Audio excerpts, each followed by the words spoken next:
Good morning, ladies and gentlemen. Welcome to day 2 of the North Idaho College Popcorn Forum and Convocation Journey Through Time, Conversation with the World's Great Men and Women. I know that those of you who participated yesterday were delighted, as I was. Very, very interesting to take this little journey with these individuals with us at this time. It is my great pleasure and privilege to introduce to you today Dr. Carl Richard, who has written this book, The Founders and the Classics, which I highly recommend to you. Dr. Richard is an associate professor of history at the University of Southwestern Louisiana at the current time. He earned his doctorate in history from Vanderbilt University in 1988. He is going to talk to you today. He's going to take on the persona of a headmaster, Nathan Tisdale, at the end of the 1800s. So he's primarily talking to us about these individuals who created this our Constitution and their educations and the individuals who influenced them, the Greek philosophers, the Roman philosophers, and the impact that those educations had on these individuals who created the framework of our country. So it is with great pleasure that I introduce Dr. Carl Richard as Headmaster Nathan Tisdale. Thank you.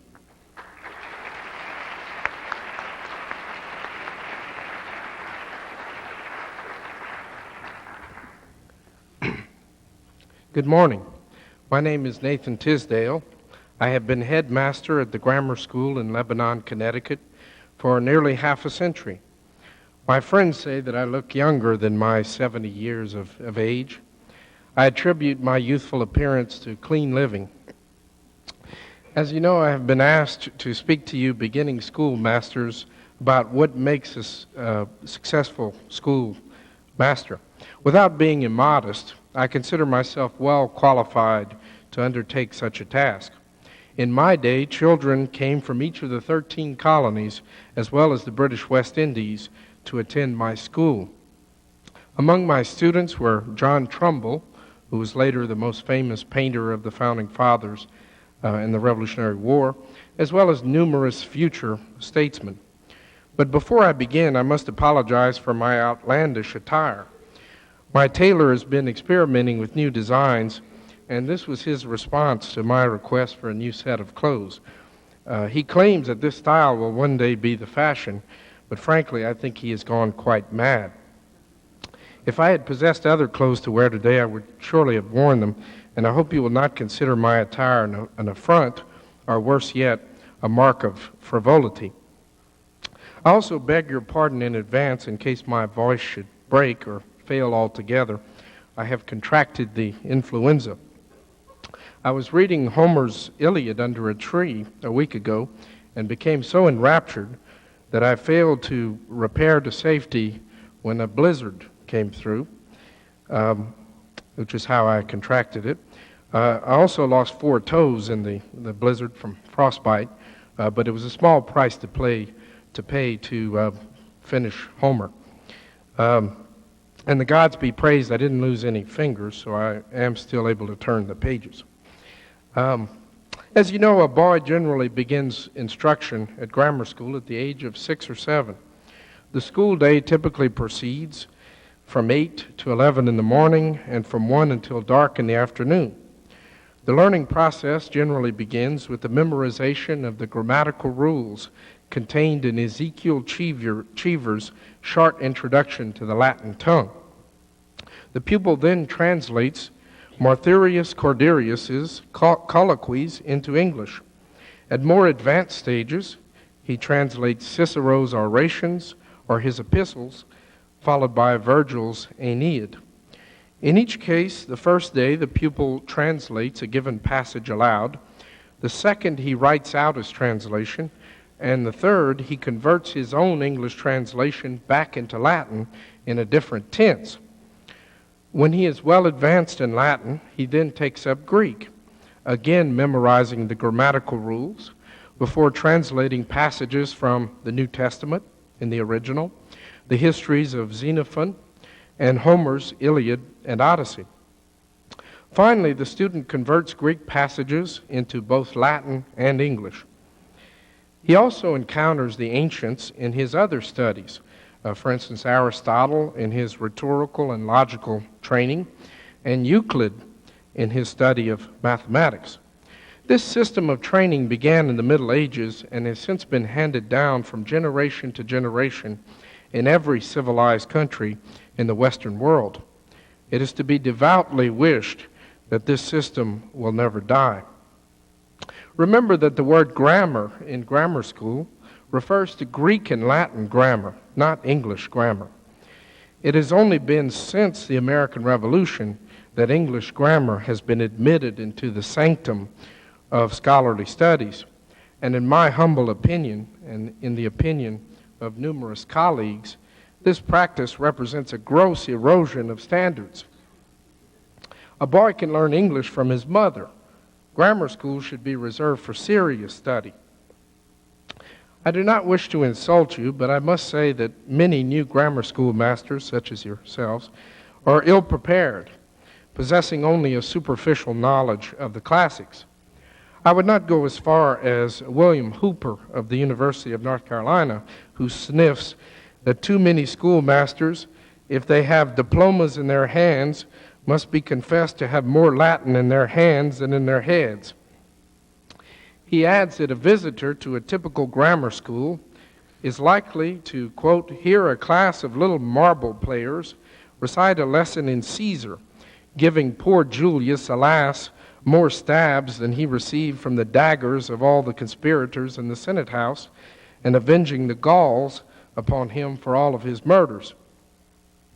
But I know that many of you consider this poorly paid position of grammar school master as a mere stepping stone to more lucrative jobs.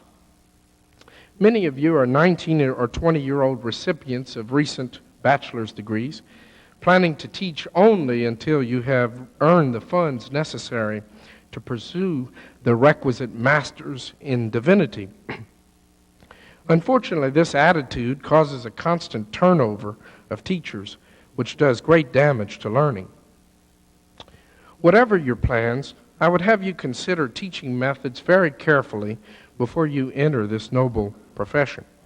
In particular, I would have you reconsider the efficacy of this harsh system of corporal punishment that currently prevails in our schools. Nothing is more common than the beating of students with heavy rods for minor mistakes in the memorization of Latin words, a practice that does much to inspire a hatred of the classics in young minds. Witness the testimony of the great men of English letters. For instance, in Spectator number 157, Richard Steele testifies, "No one who has gone through what they call a great school, but must remember to have seen children of excellent and ingenious natures, as has afterwards been apparent in their manhood. I say no man has passed through this way of education, but must have seen an ingenious creature expiring with shame, with pale looks beseeching sorrow, and silent tears, throw up its honest eyes, and kneel on its tender knees to an inexorable blockhead, to be forgiven the false quantity of a word in making the Latin verse. The child is punished, and the next day he commits a like crime, and so a third with the same consequence." Samuel Johnson remembered that his own schoolmaster, quote, "used to beat us unmercifully, and he did not distinguish between ignorance and negligence, for he would beat a boy equally for not knowing a thing as for neglecting to know it.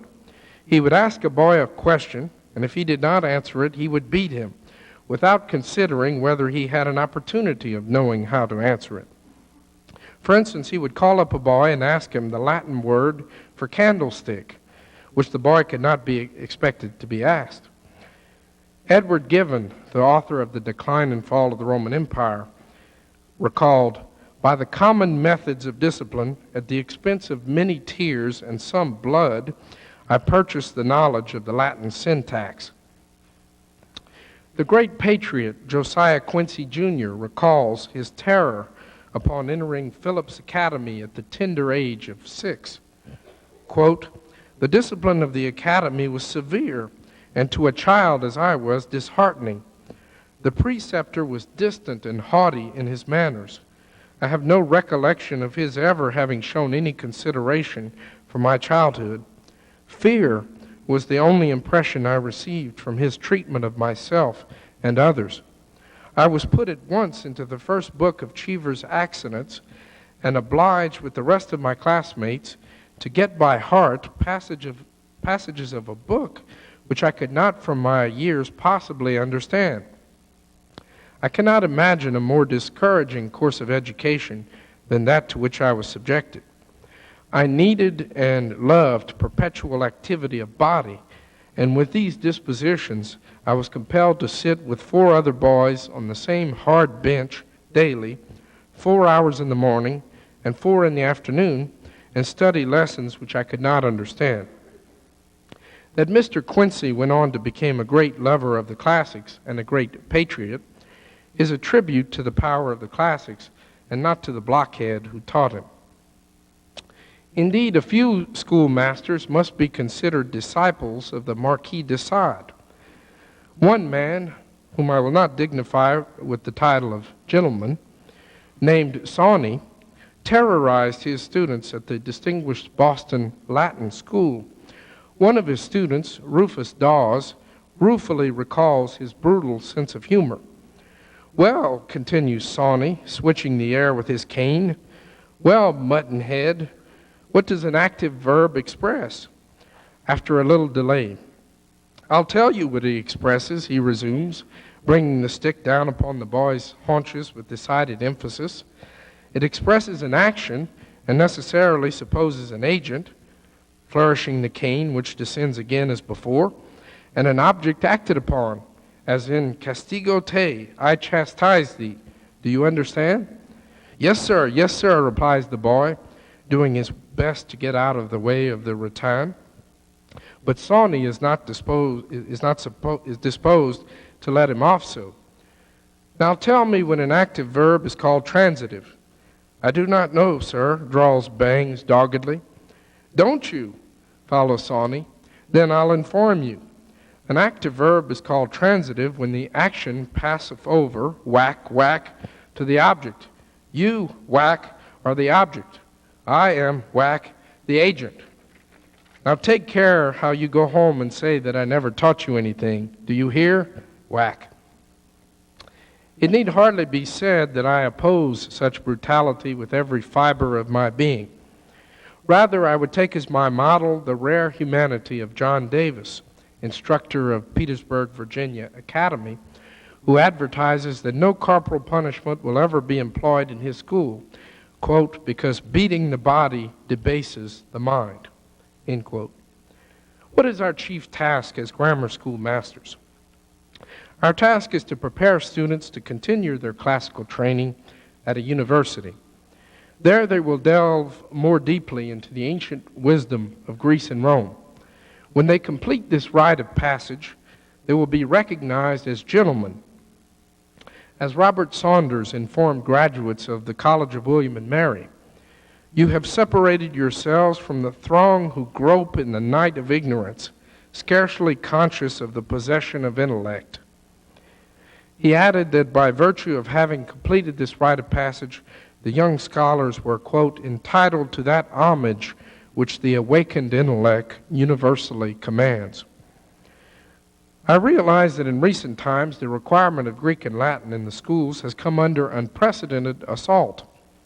Benjamin Franklin, Benjamin Rush, and Thomas Paine have each argued that other studies, such as English, science, mathematics, should be emphasized more because they are more useful to students living in the modern world. To these utilitarian arguments, we may add the moral concerns of those who are shocked by polytheistic or lascivious passages in the works of classical poets. As early as 1769, Latin master John Wilson complained in a resignation letter, "Is it not surprising?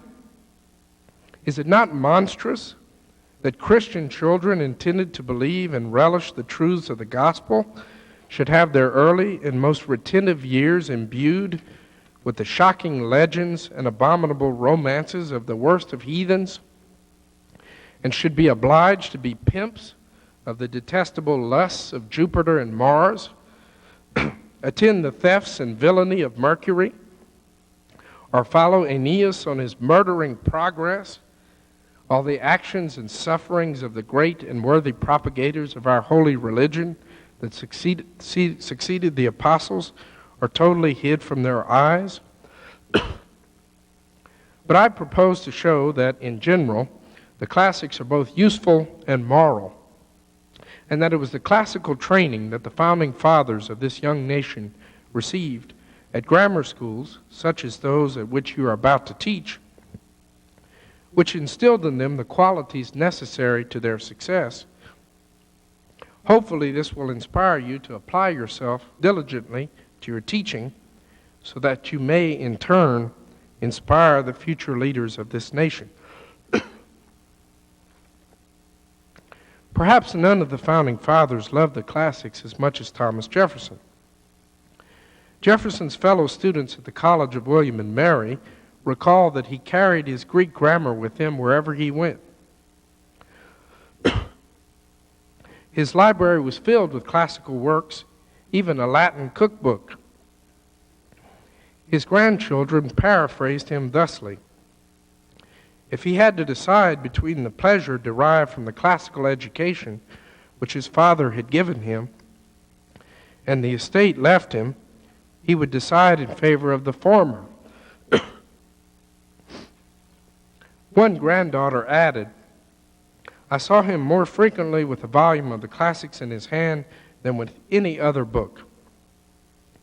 But perhaps Jefferson himself wrote most tellingly on the matter when, in the midst of his sale of 18 or 20 wagon loads of books to Congress to form the Library of Congress, he begged leave to keep a few books to amuse the time I have yet to pass, these books being chiefly classical and mathematical.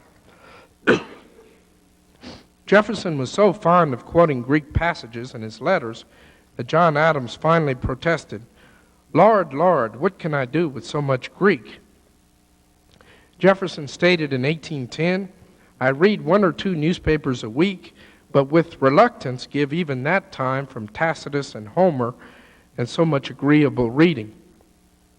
In 1819, he added, "I feel a much greater interest in knowing what happened 2,000 or 3,000 years ago than what is now passing." The same year, he emphasized that the classics provided essential writing models, knowledge, and moral lessons. Jefferson frequently acknowledged the debt that he owed to his father for providing him with a classical education. In particular, Jefferson was grateful for the ability to read his favorite author, Homer, in the original Greek. Jefferson wrote, "I thank on my knees him who directed my early education for having put into my possession this rich source of delight, and I would not exchange it for anything which I could then have acquired and have not since acquired." He noted regarding poetry, "When young, any composition pleases which unites a little sense, some imagination, and some rhythm in doses however small. But as we advance in life, these things fall off one by one, and I suspect that we are left at last with only Homer and Virgil, and perhaps with Homer alone." Jefferson was a leader of the neoclassical movement in American architecture, helping to design the Virginia State Capitol at Richmond, the U.S. Capitol in Washington, the University of Virginia campus, and Monticello. His philosophy combined the metaphysics of Epicurus with Christian ethics. The Stoic emphasis on the need to endure misfortune patiently, helped him to overcome the deaths of his father, his sister, and his wife. Jefferson was so zealous in demanding classical knowledge of entering students in setting admission standards at his beloved University of Virginia that a university board member protested with some exaggeration that, quote, the student should be a better scholar than most of our teachers before he shall enjoy the benefit of classical instruction in the university. Although John Adams struggled against the classics in early childhood, he soon acquired as great an admiration and passion for them as Jefferson. When young Adams, who was about 7, announced to his father that he would no longer study Latin, his father sent him out to dig ditches instead. After 2 days of back-breaking labor, the boy surrendered his shovel and returned reluctantly to his lexicon. Yet Adams not only grew to love the classics, but continually heckled his own children and grandchildren about their progress, or more often, their alleged lack of progress, in the classics. The elder Adams spent his final years trying to secure the construction of a Greek and Latin academy in his hometown of Quincy. By the end of his life, Adams had come to love the classics so much that he concluded, if I have gained any distinction, it has been owing to the 2 days' labor in that abominable ditch. By the way, this statement was very similar to that of James Madison regarding his grammar school master. Quote, all that I have been in life I owe to that man, end quote. At any rate, Adams' lifelong role model was the Roman statesman, orator, and philosopher Cicero. Adams not only praised Cicero's integrity and his rhetorical ability, but came to embody those very qualities. When Adams, who was one of the greatest orators of his day, rose before the Continental Congress on July 1st, 1776, to argue in favor of American independence, he wished aloud for the eloquence of Cicero. 2 decades later, he spent the summer of 1796, several months before assuming the presidency, fortifying himself with the Roman statesman's essays. No one emulated Cicero's integrity more than Adams. In the 1760s, he refused the lucrative and prestigious position of Admiralty Court Judge because he considered the juryless British courts unconstitutional. In 1770, he sacrificed his popularity to defend the British soldiers accused of murder in the Boston Massacre. As president in 1799 and 1800, as Mr. Jefferson said yesterday, Adams made peace with Napoleonic France, leaving Jefferson the glory of the Louisiana Purchase 3 years later, at the expense of Adams' own re-election. The great irony of John Adams is that while no other founder yearned so much for popularity, none so continually sacrificed it to a strict code of ethics. It is not fanciful to suppose that in making such painful decisions, Adams found consolation in contemplating Cicero's sacrifices and the eternal glory that they had earned the Roman. In fact, Adams' motto was Cicero's motto, which was, not for ourselves alone were we born. George Washington's father's death when Washington was 11 cut short his formal education. Yet through his association with the Fairfaxes, a sort of surrogate family for Washington, Washington imbibed the stoicism of the Romans Seneca and Marcus Aurelius. Washington came to equate Roman virtue with the Stoic virtues of frugality, simplicity, temperance, fortitude, love of liberty, selflessness, and honor. Washington's favorite play was Joseph Addison's Cato, a tribute to Cato the Younger, who was the Roman Republican martyr who died attempting to save the Roman Republic from the tyranny of Julius Caesar. Despite congressional resolutions prohibiting public officials from attending plays, Washington ordered Cato performed at Valley Forge. He hoped to improve the soldiers' morale by inspiring them with the example of Cato's men, who had demonstrated extreme selflessness in the struggle for liberty. In 1783, Washington used Cato's speech to mutineers from the play as a model for his own speech to his own officers who were threatening a mutiny over Congress's perpetual inability to pay them. In fact, Washington quoted lines from this play throughout his whole life in very important situations. Such quotations are all the more remarkable because Washington rarely quoted authors. Since Washington never owned a copy of the play, he must have remembered the lines by heart. He saw the play so many times that is almost certainly what occurred. Nor was Cato Washington's only Roman role model. Both Americans and Europeans constantly compared Washington with Cincinnatus, the mythical hero of the early Roman Republic who had become temporary dictator of Rome, had defeated Rome's enemies, and then had immediately retired to the plow. All of this in a matter of weeks. Unable to believe that any modern military leader would voluntarily surrender such power, British King George III had scoffed that if Washington resigned his commission, quote, he will be the greatest man in the world, end quote. Of course, this just shows what a corpulent, imbecilic king George III was. I'm sorry, but even after decades after the Revolutionary War, I still get very angry when I think of George III. Fully conscious of the Cincinnatus image, and determined to nurture it, Washington recognized that his appeal lay not in military victories, of which he had precious few, actually, but in the Republican virtue revealed in his surrender of power. And so Washington never offered to resign as commander of the Continental Army, even after the worst defeats, because he did not wish to spoil by anticipation the offer of resignation which he planned once he had defeated the enemy, like Cincinnatus.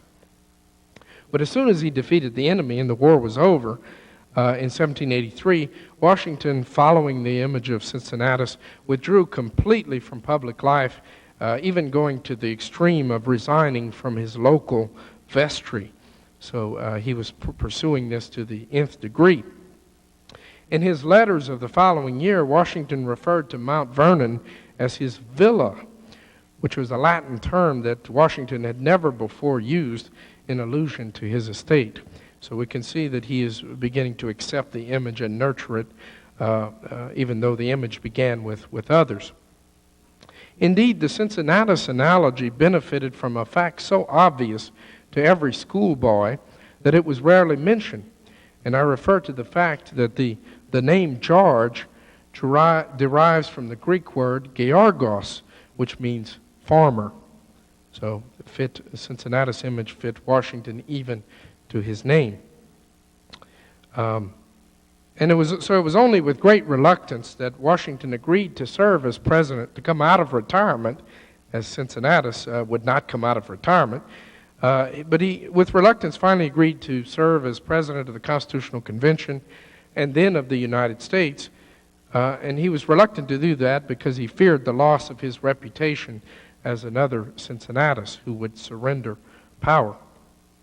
But he salvaged the image because he then set a precedent that presidents should serve only 2 terms, despite the fact that the Constitution did not yet require or impose such a limit. And so this is another surrender of power from the great Cincinnatus, as what Lord Byron called the Cincinnatus of the West, George Washington. Many such stories can be told of the Founding Fathers and of the influence of classical models on them.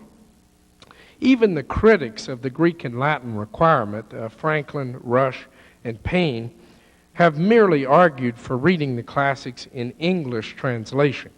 They have not argued for doing away with the classics. The classics gave the Founding Fathers the courage to face the great challenges of our time. During the Revolutionary era, the classics provided indispensable precedents for republicanism. The Greek and Roman republics served as essential proof that liberty and equality had once existed, that human minds had not always been enslaved by feudalism, and that was essential to the Founding Fathers. In 1775, John Adams had been able to write regarding the popular sovereignty theory, which underlay American resistance to British tyranny. These are what are called revolution principles. They are the principles of Aristotle and Plato, of Livy and Cicero, of Sidney, Harrington, and Locke, the principles of nature and eternal reason. In an age in which rebellion was considered an act of the darkest villainy and rebels were summarily hanged, ancient history enabled Americans to argue that they were preserving past liberties, the liberties of Greece and Rome, rather than presumptuously tinkering with the natural order. Classical republicanism allowed them to cast George III as Nero or Caligula, and George Washington and Thomas Jefferson as Cato and Cicero. In other words, to portray the king as the real rebel, the violator of that natural law which lawful patriots would die to defend. Without this precedent, it is unlikely that the founders could have persuaded themselves and many other Americans to rebel against the mother country. The American Revolution was a paradox, a revolution fueled by tradition. Proud of America's firm resistance to the intolerable acts, Samuel Adams declared in 1774, "I think our countrymen discover the spirit of Rome or Sparta." In a 1776 letter to George Wythe, John Adams exulted, "You and I, my dear friend, have been sent into life at a time when the greatest lawgivers of antiquity would have wished to live." In the same year, shortly after the Declaration of Independence was signed, Charles Lee told Patrick Henry, "I used to regret not being thrown into the world in the glamorous 3rd or 4th century BC of the Romans, but now I am thoroughly reconciled to my lot." Edmund Pendleton cherished the memory of the Virginia Constitutional Convention of 1776, recalling, "The young boasted that they were treading upon the republican ground of Greece and Rome." And the following year, 1777, George Washington replied to British General John Burgoyne's peace offers, quote, "The associated armies of America act from the noblest motives, liberty. The same principles animated the arms of Rome in the days of her glory, and the same object was the reward of Roman valor." Imagine the founders' excitement at the opportunity to match their ancient heroes' struggle against tyranny. In other words, to rival the noble deeds which had filled their youth. The founders were thrilled by the belief that they were beginning anew the work of the ancient republicans, only this time with an unprecedented chance of success. Cato and Cicero had lost the first round of combat against the tyranny of Caesar and Augustus, but the founders, starting afresh in a virgin country with limitless resources, could pack the punch that would win the second and decisive round. Far from ending with the Revolution, the classical influence on the founders reached a peak with the U.S. Constitution. The ancient Greek theories of popular sovereignty, natural law, and mixed government each exerted a profound influence on the shape of our political institutions. The theory of popular sovereignty holds that the people should choose their own form of government.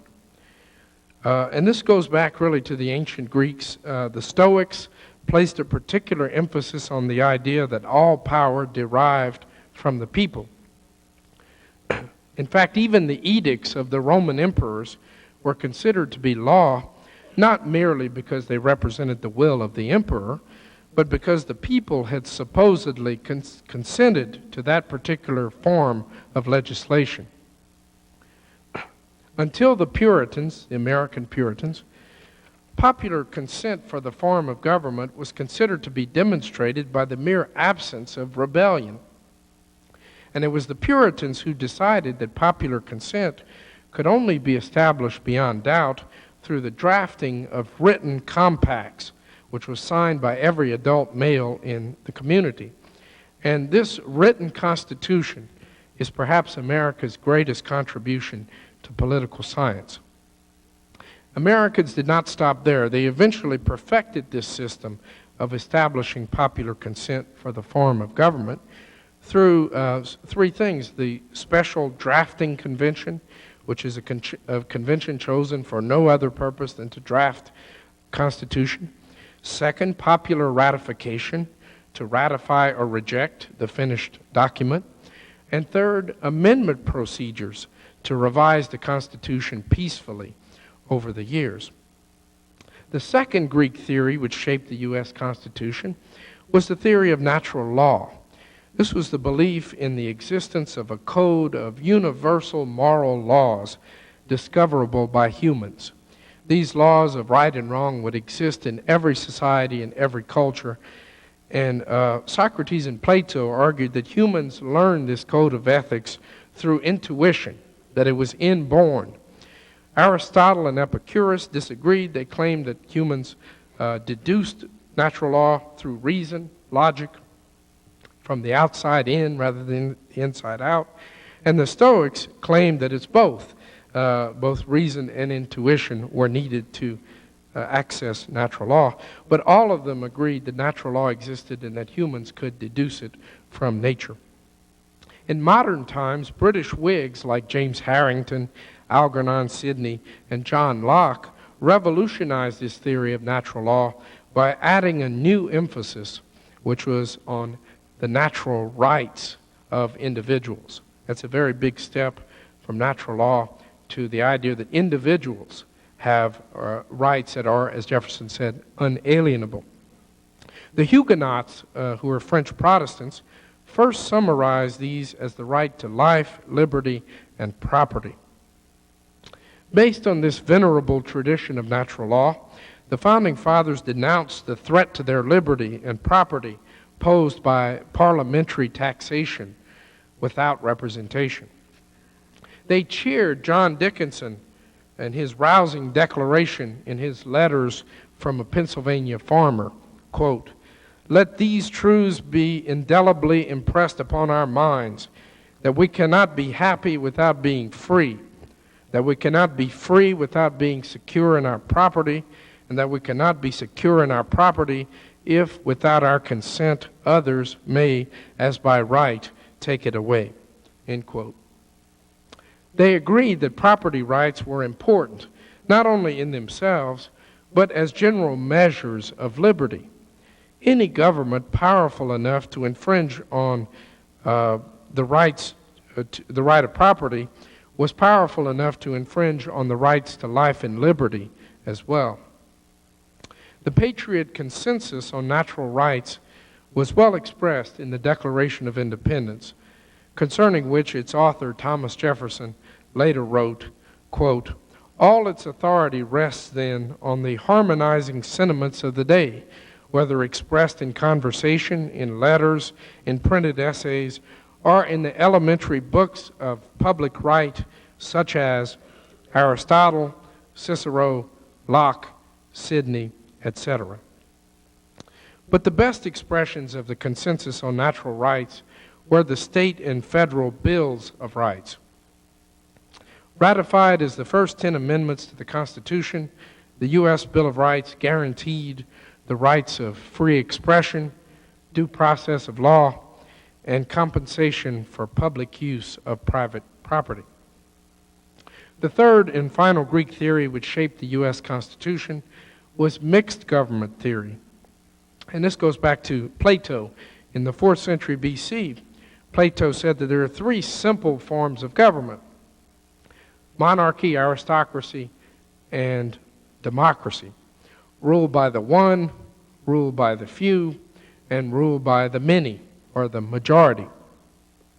But the problem with each of these forms of government, Plato said, was that they deteriorated over time. Monarchy into tyranny, aristocracy into oligarchy, and democracy into what he called ochlocracy, which is mob rule, which he saw himself at Athens, which was a democratic government that often, in which mobs often reacted violently.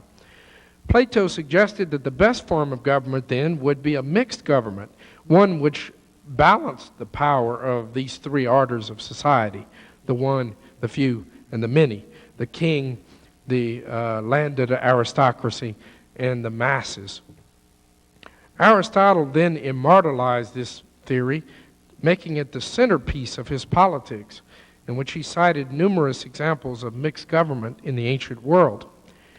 2 centuries later, the Greek historian Polybius proclaimed that the Roman Republic, with its balance between the consuls, the Senate, and the popular assembly, was the greatest example of mixed government. Cicero and other Roman statesmen and historians agreed with Polybius's assessment and joined him in proposing the Roman Republic's mixed government as the key to Roman success. Cicero said, "This is how we conquered all of the known world, was because we had a mixed government." There was no fighting between our people because they were all balanced against each other, and they had to compromise. Though the absolute monarchy of the Roman Empire and medieval feudalism destroyed mixed government in practice, the ideal of mixed government survived and was thoroughly revived by British Republicans, who sided Great Britain with its balance between the king, the one, the House of Lords, the aristocrats, and the House of Commons, representatives of the majority, as another great example of mixed government. So we have the Roman Republic, and we now also have Great Britain as the two great examples.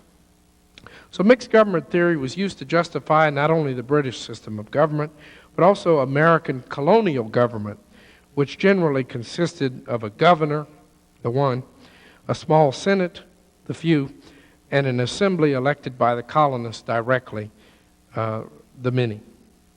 And so it was only natural, when confronted by unprecedented parliamentary taxation during the 1760s and 1770s, that the Patriots should turn to this most revered and ancient of political theories to explain this perplexing phenomenon. Patriot leaders ascribed this new British tyranny to a degeneration of the mixture of the English government.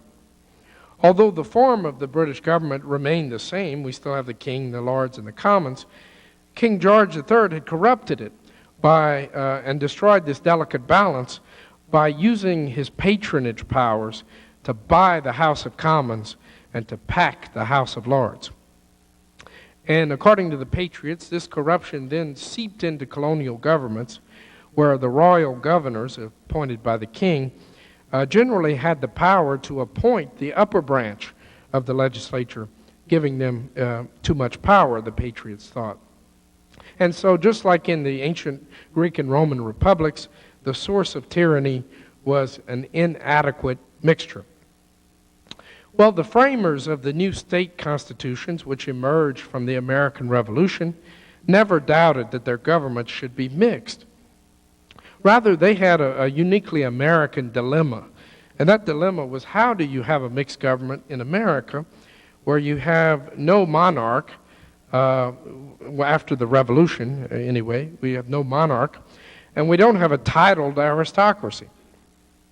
Well, the framers of the state constitutions decided that these essential roles, which they believed must be played by someone, should be played by an elective governor as the kind of monarch of the state, and a Senate consisting not of a titled aristocracy of birth, but of what they call a natural aristocracy of wealth and talent. And so 10 of the 13 states created a Senate, and nearly all of them established property qualifications for Senate candidates, which exceeded those for members of the lower house. So you can see that what they're doing. The Senate is going to be the aristocratic body, and the House will be the democratic body. These state senates also were generally smaller than the lower houses, and the senators usually served longer, staggered terms to diminish their vulnerability to popular pressure, that is, to the pressure of the mobs of the majority. Well, of course, the U.S. Constitution was as much a product of mixed government as the state constitutions. After all, what do we have? We have the president, monarch. He's a limited monarch. His term is, he has to be elected every 4 years, but he's an elected monarch and not a hereditary monarch. But he's very powerful, and he is selected by the Electoral College, not the people. So he has a certain distance from the people. The U.S. Senate is also, in this period, indirectly elected, not elected by the people, elected by state legislatures for very long terms, 6-year terms, which were really unprecedented at this time. And that's also designed to house a natural aristocracy, which hopefully would provide wisdom and stability, and also to protect the wealthy from mob rule. And finally, of course, the U.S. House of Representatives, which is the only directly elected branch, directly elected by the people, very short 2-year terms. In fact, they considered making it 1-year terms, but someone pointed out that on horseback and with the technology of this day and so on, that it would take the whole year for delegates to get to Congress and back home. So they had to make it at least 2 years.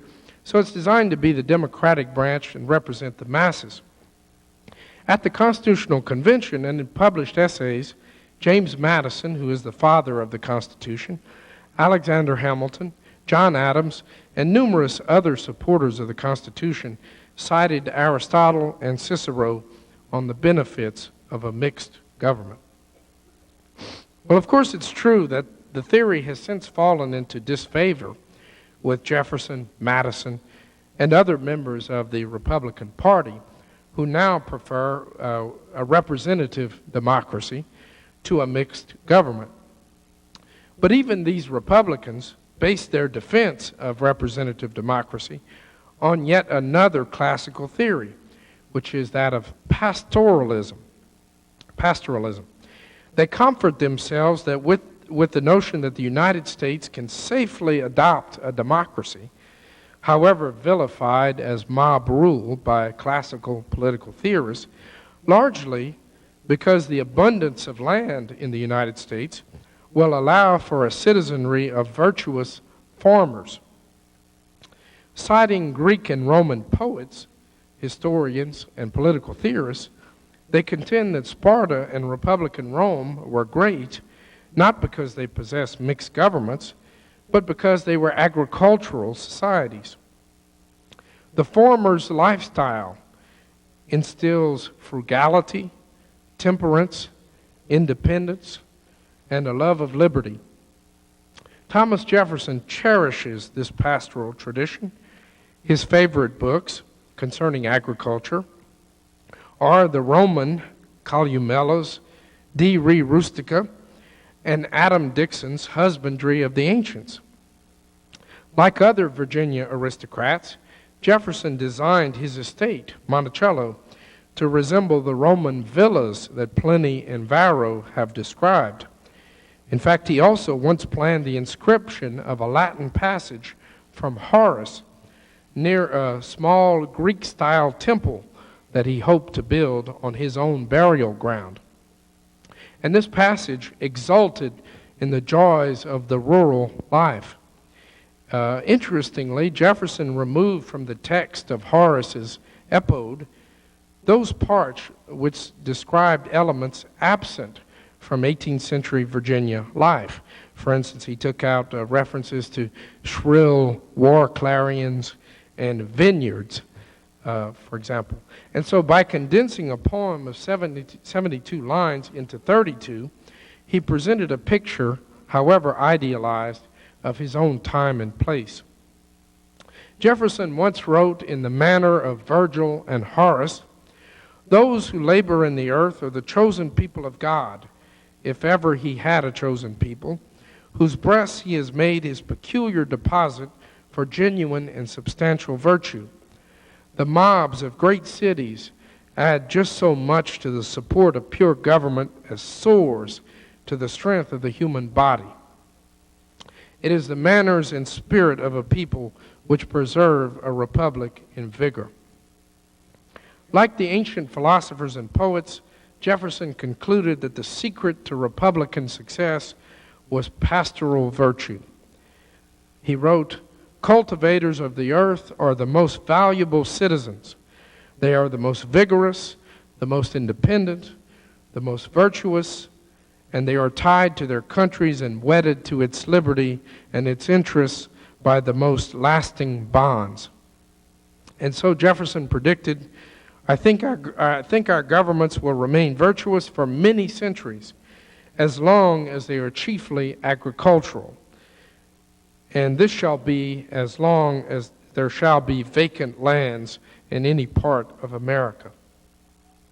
By the way, Jefferson predicted that it will take 350 years to fill the continent. I think that's about right. Jefferson's passionate embrace of the pastoral tradition colored his perceptions of the world. So determined was he to perpetuate the agricultural character of the United States that he was even willing to violate his most sacred principle, the strict construction or interpretation of the Constitution, which was one of the core principles of the Republican Party, and he was willing to do this in order to purchase Louisiana. When the absence of a constitutional provision which would allow him to buy territory threatened the future of the Republic's agricultural base and thus its virtue and longevity, Jefferson reluctantly sacrificed constitutional scruples to extend the life of the Republic. That's how strong his belief in pastoralism was. We must have new lands so that we remain agricultural, so that we remain virtuous, so that our republic will survive. So, you see that the so-called dead languages, Greek and Latin, are not dead at all. They are alive with meaning for the modern world. The classics taught our founding fathers a love of liberty, an understanding of human motivation, an appreciation for the beauty and power of the written and spoken word, a respect for order, symmetry, and harmony, and a sense of belonging to an ancient and noble tradition. This latter feeling brought purpose to the founders' lives and gave them a sense of kinship with the world. Although other forms of literature may perform these same functions, few do it so well. One can do worse than to learn poetry from Homer and Virgil, drama from Aeschylus, Sophocles, and Euripides, philosophy from Plato, politics from Aristotle, rhetoric from Demosthenes and Cicero, and history from Thucydides and Tacitus. Immersion in the best works of ancient history made the founders shrewd judges of political and social affairs, contributing to success against tremendous odds in their quest for independence and a durable constitution. If this country should ever be foolish enough to abandon the classics, I fear the result. So I would implore you to approach your task as grammar school teachers with the greatest care and seriousness. However minimal the remuneration may sometimes be, however irritating the children may sometimes get, you must always remember that one of them may be the nation's next great statesman. The founding fathers of this great nation were once irritating children who knew not a word of Greek or Latin. But some grammar school master or tutor guided each to the precious fountainhead of Western civilization and helped each to fill his bucket there. As a result, our nation's leaders had the intellectual tools with which to adapt ancient wisdom to modern realities, and in so doing, to create the greatest republic in history. If that republic is to survive, it must have other great leaders able to draw on ancient wisdom in order to preserve that which our founders constructed. And there will be no such statesman without great teachers. That is, without you. Thank you.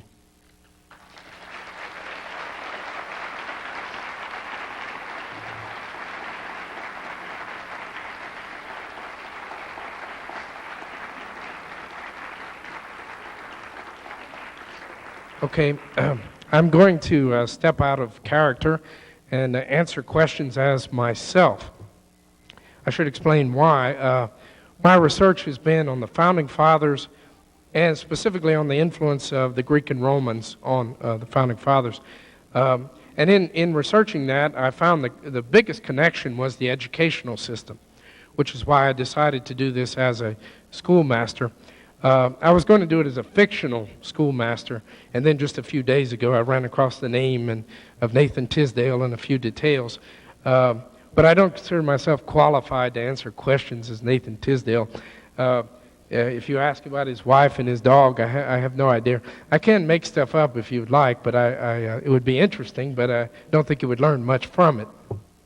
So I think I'll just answer as myself. Any questions about founding fathers, about the Greeks and Romans, about the two of them together? I'm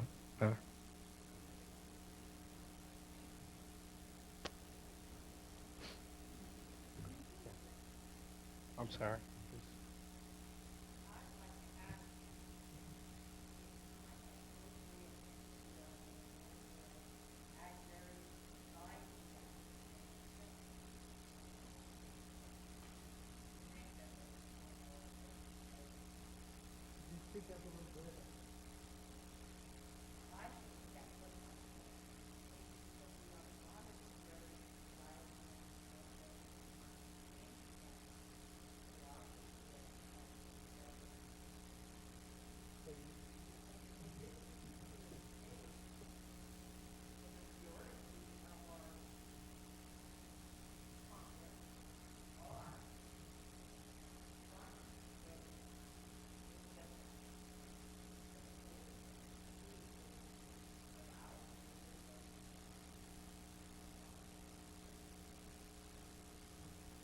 So you think that his pastoralism was a bit naive, that just because you have an agricultural society doesn't mean that you're going to get a virtuous one? Is that pretty much?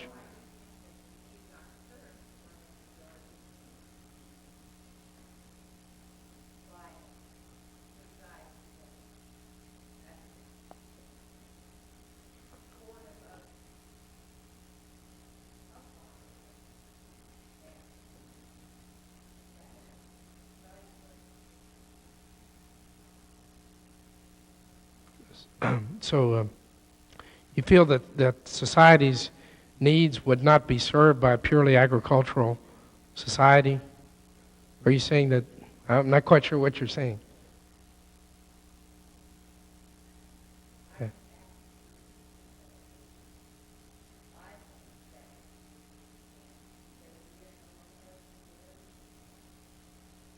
I see what you mean.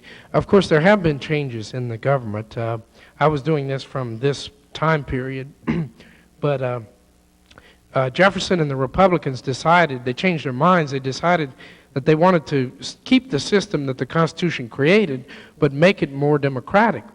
And they succeeded in doing that over the last couple of centuries. Things like, for instance, the Electoral College is now tied to the popular vote in electing the president. The senators are directly elected now.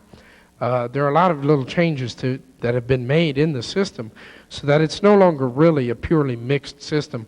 I would say that we're now somewhere between a mixed government and a democracy, but not technically speaking a democracy. The reason I say that is that in the Senate, each state has 2 votes.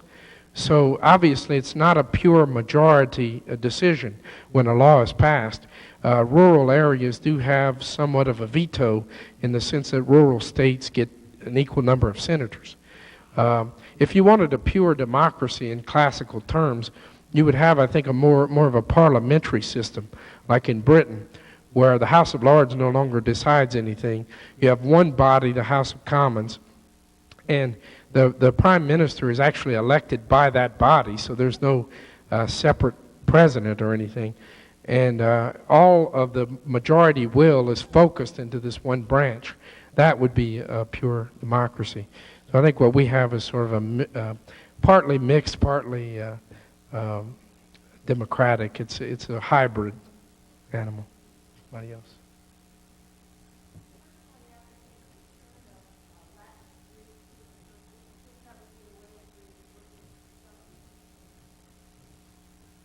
Surprisingly, no.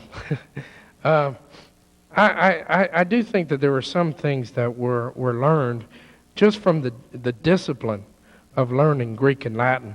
For one thing, they're very logical languages. They're much more logical. Well, anything is much more logical than English, but they're much more logical than English. And it was easier for them to be logical because English is an amalgam of so many different languages. They had a sort of a pure logic to Greek and Latin. And that's helpful to the discipline of learning those languages. I'm not sure that it's really necessary.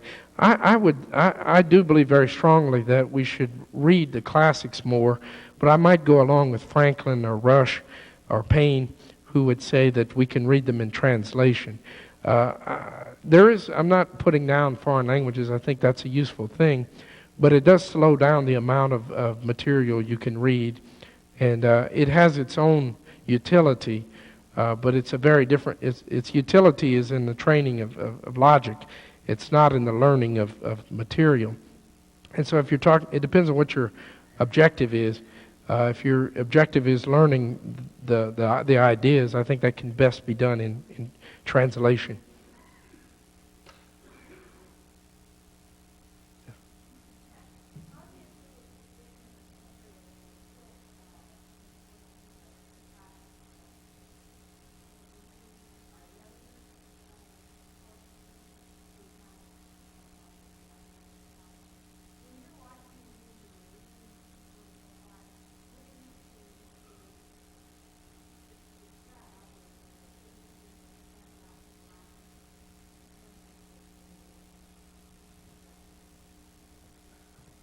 I think, there are a lot of villains. We can talk about television and so on.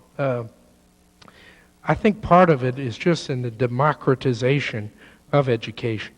Because one thing you do have to remember, I was doing this as Tisdale, and obviously he has a idyllic view of this system that he believes in. One thing you do have to keep in mind, not to be unfair, is that this was an aristocratic system, that you didn't have the masses of people in this system. And that makes a big difference. I mean, these were largely children of the well-to-do, not always, but often. And they were highly motivated, and their parents were highly involved in this very expensive, for them, form of education. And that's a whole different thing from a mass system of education. And so I think some of it was inevitable. Some of the fall off of standards, if you want to call it that, was just an inevitable result of going to a system of mass education. And it's kind of interesting because Europe today still has a largely aristocratic system. Only a small percentage of people actually go to universities there, and so it's sort of like this they don't study the classics anymore either, but it's sort of like this old system in that respect. And I see advantages and disadvantages. I mean, it allows them to have higher standards, but it may not be as socially useful as getting larger numbers of people at least some education.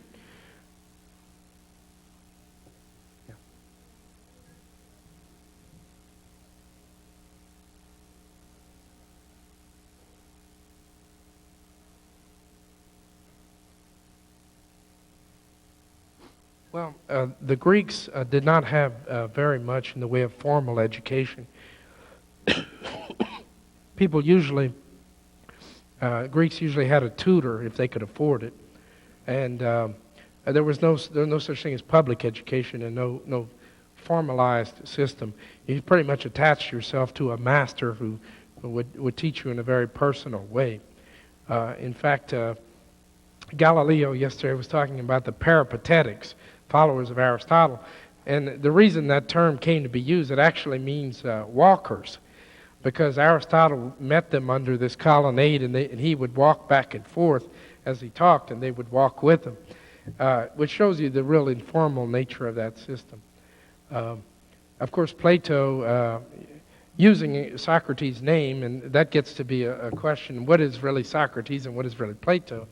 But using Socrates' name, he, of course, was a very big proponent of public education, universal, even for women, which would have been very unusual in his day.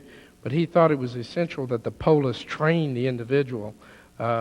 Today we might even call it brainwashing, that because he wanted a complete formation of the individual by the polis for the sake of the polis.